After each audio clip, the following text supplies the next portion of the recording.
আসসালামু আলাইকুম, আমি শাহাদাত হোসেন। আজ আমরা আলোচনা করব সিম্পল, কমপ্লেক্স এবং কম্পাউন্ড সেন্টেন্স নিয়ে।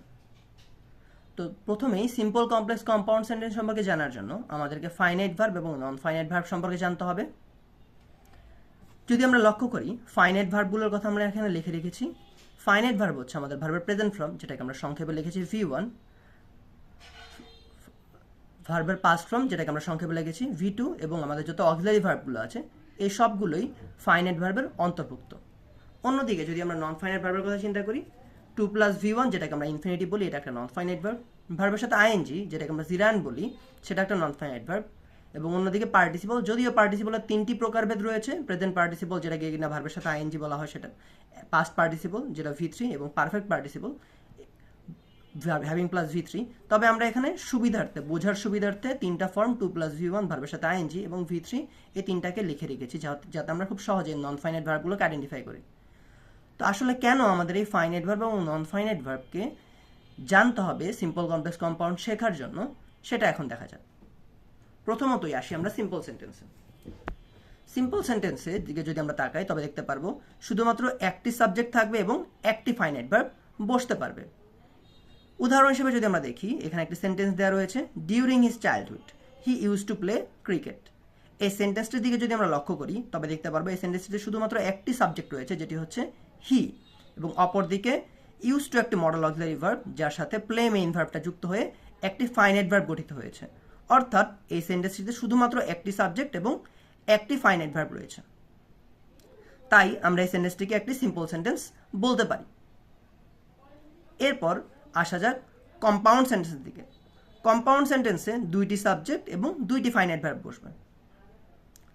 তবে এখানে একটি কিন্তু রয়েছে, সেটা হচ্ছে কম্পাউন্ড সেন্টেন্সের ক্ষেত্রে সেন্টেন্সের মাঝে বিভিন্ন কনজাংটিভস, যেমন and, or, but, or, yet, either, or, neither, নর, নট অনলি, বাট অলসো, এগুলো থাকে।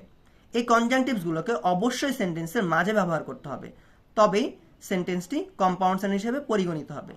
এবং এর দুই পাশে দুটি ক্লজ থাকবে, যেটিকে আমরা কোঅর্ডিনেট ক্লজ বলে থাকি। এক্সাম্পল হিসেবে যদি আমরা দেখি, he is meritorious but he doesn't work. সে মেধাবী কিন্তু সে কাজ করে না। এই সেন্টেন্সটির দিকে যদি আমরা তাকাই, তবে দেখতে পারবো হি ইজ ম্যারিটোরিয়াসে হি একটি সাবজেক্ট, অপরদিকে ইজ হচ্ছে একটি ফাইনাইট ভার্ব। আমরা একটি সাবজেক্ট, একটি ফাইনাইট ভার্ব পেয়ে গিয়েছি। এরপর দেখতে পাচ্ছি যে বাট নামে একটি কনজাংটিভস রয়েছে। পরবর্তী ক্লজে আবারও হি ডাজন্ট ওয়ার্ক ক্লজটির মধ্যে যদি আমরা তাকাই, তবে দেখতে পারবো হি দ্বিতীয় সাবজেক্ট এবং ডাজন্ট ওয়ার্ক হচ্ছে আমাদের দ্বিতীয় ফাইনাইট ভার্ব। অর্থাৎ সেন্টেন্সটিতে দুটি ফাইনাইট ভার্ব এবং দুটি সাবজেক্ট রয়েছে, এবং মাঝখানে একটি কনজাংটিভস দিয়ে দুটি ক্লজকে যুক্ত করা হয়েছে। তাহলে আমরা খুব সহজেই বুঝতে পারছি যে এটি একটি কম্পাউন্ড সেন্টেন্স। এরপর আলোচনা করা যাক কমপ্লেক্স সেন্টেন্স নিয়ে। যদি আমরা কমপ্লেক্স সেন্টেন্সের দিকে তাকাই, তবে আমরা দেখতে পারি এখানে দুই বা ততোধিক, অর্থাৎ একাধিক হচ্ছে আমাদের সাবজেক্ট থাকবে এবং একাধিক ফাইনাইট ভার্ব বসবে।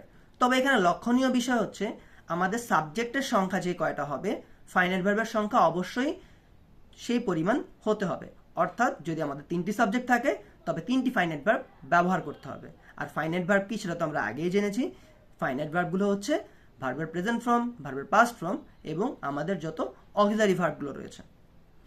এখন শুধুমাত্র কমপ্লেক্স সেন্টেন্স এই সাবজেক্ট এবং ফাইনাইট ভার্বের সংখ্যার মধ্যেই সীমাবদ্ধ নয়। কমপ্লেক্স সেন্টেন্স হওয়ার জন্য একটি সেন্টেন্সে অবশ্যই ক্লজ মার্কার থাকতে হবে। যেমন এখানে আমি কিছু ক্লজ মার্কারের নাম লিখেছি। যেমন আমাদের যত WH ওয়ার্ড রয়েছে, who, whom, which, what, when, where, how ইত্যাদি, এই ধরনের WH ওয়ার্ডগুলো আমাদের ক্লজ মার্কার। এরপরে আসছে because, if, unless, lest, as, since, though, এরকম আরও অসংখ্য ক্লজ মার্কার রয়েছে। এই ক্লজ মার্কারগুলো আমাদের সেন্টেন্সে ব্যবহার করা হয় অর্থকে সুন্দরভাবে প্রকাশ করার জন্য, এবং এটি কমপ্লেক্স সেন্টেন্সের ক্ষেত্রে আবশ্যক। এক্সাম্পল হিসেবে যদি আমরা দেখি, তবে দেখতে পাবো though he works hard he fails every time. যদিও সে কঠোর পরিশ্রম করে, তবে সে প্রতিবার ব্যর্থ হয়। এই সেন্টেন্সটিতে দো হচ্ছে আমাদের ক্লজ মার্কার, অন্যদিকে হি হচ্ছে আমাদের সাবজেক্ট, ওয়ার্কস হচ্ছে আমাদের ফাইনাইট ভার্ব। আবারও আমরা দেখতে পাচ্ছি দ্বিতীয়বার হি সাবজেক্ট হিসেবে বসেছে, অর্থাৎ আমাদের সাবজেক্ট হয়ে গেল দুটি, এবং ফেলস হচ্ছে আমাদের সেকেন্ড ফাইনাইট ভার্ব। অর্থাৎ সেন্টেন্সটিতে দুইটি ফাইনাইট ভার্ব রয়েছে এবং দুটি সাবজেক্ট রয়েছে এবং একটি ক্লজ মার্কার রয়েছে যা কিনা আমাদের কমপ্লেক্স সেন্টেন্স হওয়ার শর্তটিকে পূর্ণ করে। তবে ক্লজ মার্কার শুধুমাত্র সেন্টেন্সের শুরুতেই বসতে পারে, ব্যাপারটা এমন না। আমরা চাইলে ক্লজ মার্কারকে সেন্টেন্সের মাঝেও ব্যবহার করতে পারবো অর্থ অনুসারে। যেমন আমরা যদি এরকমভাবে বলি, হি doesn't work because he is lazy. এই সেন্টেন্সটির দিকে যদি আমরা লক্ষ্য করি, হি ডাজন্ট ওয়ার্ক এই ক্লজটি হচ্ছে গিয়ে এখানে একটি হি doesn't work, he subject, doesn't work হচ্ছে একটি finite verb. Because he is lazy, because হচ্ছে আমাদের ক্লজ মার্কার এবং he is lazy, he subject, is হচ্ছে আমাদের ফাইনাইট ভার্ব। অর্থাৎ দুইটি সাবজেক্ট, দুইটি ফাইনাইট ভার্ব এবং মাঝখানে একটি ক্লজ মার্কার রয়েছে। তো এভাবেই আমরা খুব সহজেই সিম্পল কমপ্লেক্স কম্পাউন্ডগুলোকে আইডেন্টিফাই করতে পারবো। ধন্যবাদ।